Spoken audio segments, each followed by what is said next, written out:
Once upon a time, deep in the heart of the Whispering Woods, there lived a clever young fox named Fennel. Fennel was known for his golden fur that shimmered like sunlight through autumn leaves and for his endless curiosity. He was the sort of fox who would chase after a falling star just to ask it where it was going. One bright night, while the forest slept under a blanket of silver moonlight, Fennel sat beside a still pond. He looked down and gasped. The moon was floating in the water. Round, glowing, and perfect. "Oh, how beautiful," whispered Fennel.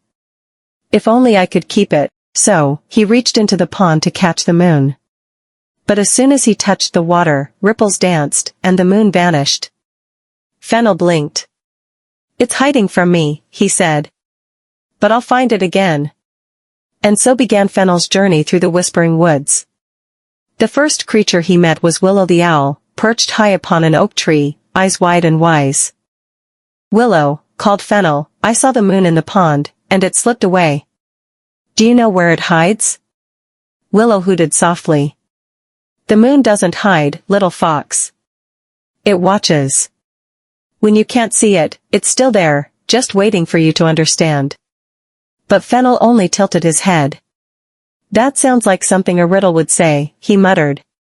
"I'll keep searching."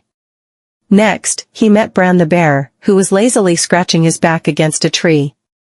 "Bran." The moon fell into the pond and disappeared. "Maybe you've seen it roll past?" The bear chuckled, a sound like thunder wrapped in honey. "Little fox, the moon is far above. It doesn't fall. Maybe what you saw was just its reflection." But Fennel shook his head. "No, Bran. I saw it with my own eyes. I'll bring it back before the night is gone." The bear smiled and went back to scratching. "Good luck, Mooncatcher." Fennel continued through the forest, the moonlight dancing between branches. He came upon a family of fireflies, glowing like tiny lanterns. "Fireflies," he cried. "You shine like the moon. Do you know where it's gone?" The eldest firefly hovered closer. "We borrow its light," she said kindly. "The moon shares its glow so that we can dance in the dark." "Then maybe," said Fennel thoughtfully, "if I follow your dance, I'll find where the moon keeps its light." So he followed the fireflies, through tall ferns, past singing crickets, across a stream that giggled like a child. But when he reached the clearing at the edge of the woods, the moon hung high above the treetops, big and bright and perfectly safe in the sky. "Oh," said Fennel softly. "So you were up there all along." The night was quiet.